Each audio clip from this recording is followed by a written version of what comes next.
हमारे साथ बात करने के लिए बीजेपी सांसद अररिया प्रदीप सिंह सर हैं और बात करेंगे बिहार की, और खास करके प्रधानमंत्री 2 दिवसीय यात्रा बिहार में करने जा रहे हैं। बहुत सारी घोषणा भी करने जा रहे हैं, लेकिन लगातार विपक्ष कह रहा है कि बिहार को जो मिलना चाहिए वो आज तक नहीं मिल पाया है। सीधा माननीय सांसद जी से ही जानते हैं कि प्रधानमंत्री 2 दिवसीय यात्रा में क्या क्या बिहार को देने जा रहे हैं। सर देखिए, प्रधानमंत्री जी लगातार राष्ट्र हित में, बिहार हित में काम करते आ रहे हैं। जब भी प्रधानमंत्री जी गए हैं कुछ न कुछ तो बड़े सौगात लेके गए हैं। जैसे दरभंगा गए तो वहाँ एम्स का शिलान्यास किया। हमारे यहाँ 4 लेन रोड बना अररिया टू गलगलिया, उनका शिलान्यास शुभारंभ किया, बन गया। कई रेल का सौगात दिया। इस बार भी गए हैं तो कुछ न कुछ जब भी जाते हैं तो निश्चित रूप से प्रधानमंत्री का इतना काम है, बिहार में चल रहा है। आप देखिए 4 लेन रोड बन रहा है, कहीं फ्लाईओवर बन रहा है, कहीं रेलवे नया लाइन बन रहा है। तो जब भी वो जाते हैं कुछ न कुछ बिहार खाली नहीं गए हैं, लेके ही जाते हैं। इस बार भी वो जो जा रहे हैं, जैसा कि जानकारी मिला है कि पटना का नया एयरपोर्ट जो भवन बना है बहुत सुंदर, हाईटेक है, आधुनिक, उसका उद्घाटन करेंगे। तो इसलिए लगातार जाके ये काम करते ही हैं, कहीं शिलान्यास, कहीं उद्घाटन, शुभारंभ, इस तरह का काम लगातार प्रधानमंत्री जी करते आ रहे हैं। परंतु विपक्ष में को समझ में बात नहीं आती है। विपक्ष जो है उनको सिर्फ भ्रम फैलाना, दिग्भ्रमित करना, झूठी बातों को फैलाना, यही काम विपक्ष को रह गया है। प्रधानमंत्री जी अच्छा काम कर रहे हैं तो उनका सराहना भी किया जा सकता है। तो विपक्ष का आदत है झूठ बोलना, भ्रम फैलाना, गलत सलत बोलना, ये सब चलने वाला नहीं है। समय आ रहा है, 2025 का चुनाव अक्टूबर-नवंबर में होगी और विपक्ष को समझ में बात आ जाएगी। विपक्ष को समझ में आ जाएगी। और ऑपरेशन सिंदूर को लेकर 7 सर्वदलीय टीम जाएगी जो इंडिया से बाहर जाकर और बताएगी कि ऑपरेशन सिंदूर है क्या और क्यों भारत को ऑपरेशन सिंदूर करना पड़ा।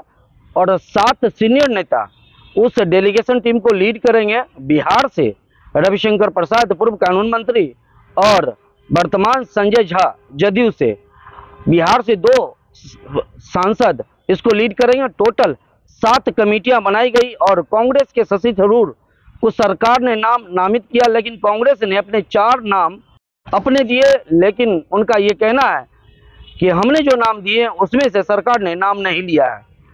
और अलग अलग पार्टी के सीनियर नेताओं का लिस्ट जारी कर दिया है हमारे देश के केंद्रीय मंत्री। देखिए, प्रधानमंत्री अच्छा कदम उठाए हैं, यह सराहनीय कदम है कि आज ऑपरेशन सिंदूर क्यों किया, क्योंकि निहत्थे को मारा। और हमारे लगातार पाकिस्तान जो है भारत के ऊपर में घुसपैठी करते आ रहा है, सीज फायर उल्लंघन करके घुस करके यहाँ निर्दोष को मारता है। पाकिस्तान को हिम्मत नहीं कि सीधे हमसे लड़ाई लड़े, उसकी हैसियत नहीं है। लेकिन पाकिस्तान किसी के बल पर फांदता है, उसका क्या औकात है, ऑपरेशन सिंदूर बता दिया। प्रधानमंत्री ने कहा था मधुबनी से कि जो हमारे निहत्थों को मारा है, जो पहलगांव में जो घटनाएं घटी है, उनको हम बख्शेंगे नहीं और कल्पना से परे सजा देंगे। तो हम लोग समझ गए थे कि यह मोदी जी जो बोलते हैं वो करते हैं, और प्रधानमंत्री ने उसको जवाब दिया। ऑपरेशन सिंदूर करके उनके 9 ठिकानों को, आतंकवादियों का जो ट्रेनिंग कैंप था उसको ध्वस्त किया। उसके बाद भी नहीं माना, वो लोग ड्रोन भेजता था, नकली चीन वाला या टर्की वाला, उसको भी भारत का जितना हमारे ड्रोन है सबको मार गिराया। तो अब पूरी दुनिया को ये पता है कि भारत घुस के मारता है, और अंत में पाकिस्तान ऐसा गिड़गिड़ाया कि सीज फायर किया जाए, हम बात करने को तैयार हैं। पानी भी बंद किया। तो एक साथ खून और पानी नहीं बहेगा, ये हमारी सरकार और हमारे विदेश मंत्री भी कह दिया है, हमारे प्रधानमंत्री भी कह दिए हैं कि खून और पानी एक साथ नहीं बहेगा। तुमको हम पानी देंगे और तुम हमारे लोगों को खून बहाओगे, ये नहीं चलेगा। इसलिए अगर तुम मान जाओगे तो ठीक है। तो आनन फानन में पुनः जब उसका नूर एयरवेज को हमारा ब्रह्मोस तबाह किया, तब उसको समझ में आ गई बात कि यह मोदी जी का भारत है और 2025 का भारत है, यह 1962 का भारत नहीं है जब चीन और इंडिया की लड़ाई हुई थी। आज भारत हथियार बना रहा है। इसलिए आज पूरे दुनिया में प्रधानमंत्री जी का धन्यवाद इसलिए करता हूं कि 7 डेलीगेट्स जो बना है सभी पार्टियों का, वह 7 सांसद जो भी जा रहे हैं सब लोग काबिल लोग हैं, चुन के भेजा जा रहा है ताकि दुनिया वाले को बताएंगे ये लोग कि पाकिस्तान किस तरह का घटना हमारे साथ करता है, निहत्थे को मारता है और आतंकिस्तान को ख़त्म करना है तो भारत के साथ सब दें। और लगभग पूरी दुनिया, कुछ देशों को 2-4 लोगों को छोड़ के पूरी दुनिया आतंकवाद के खिलाफ है और मोदी जी के साथ है। तो आतंकवाद का खात्मा का आवाज़ भारत ने उठाया और भारतीय बता भी दिया है कि हम घुस के मारेंगे।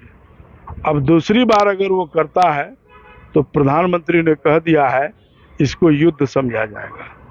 इसलिए पाकिस्तान को तय करना है कि हमें क्या करना है, और जो आतंकवादी हैं उनको लिस्ट भी सौंप दिया है कि वो भारत के हवाले करो। इसलिए यह बढ़ता हुआ भारत है, नया भारत है, मोदी जी का भारत है और घुस करके मारेंगे और भारत के ऊपर उंगली दिखाएगा तो उसको उंगली काट ली जाएगी।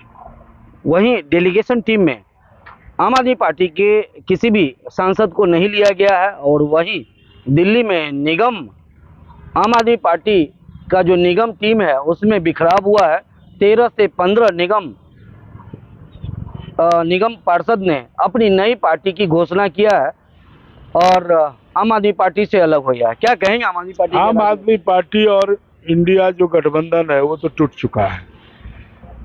अब देखिए अभी 8 मरतबे गए हैं हमारे राहुल जी बिहार, लेकिन 1 मरतबा भी गठबंधन के साथी लालू जी या तेजस्वी से बातचीत नहीं हुई। तो वहाँ लालू जी है, वहाँ ममता जी है।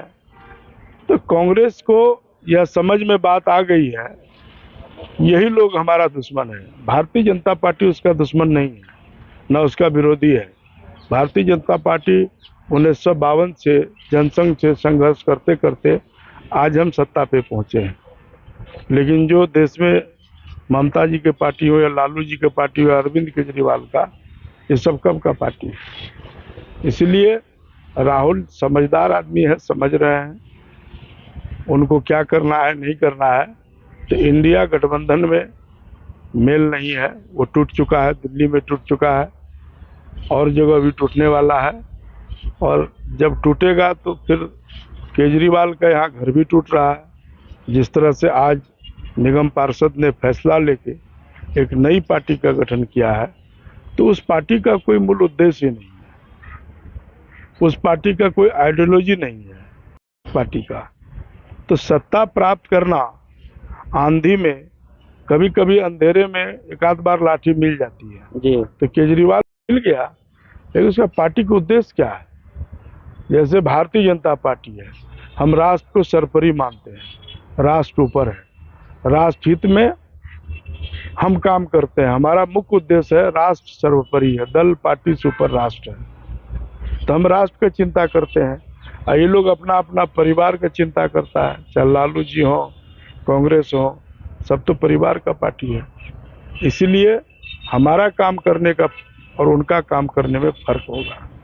तो जिस पार्टी को राष्ट्रीय भावना नहीं है, राष्ट्रीय भाव नहीं है, वो कहाँ तक सरवाइव करेगा।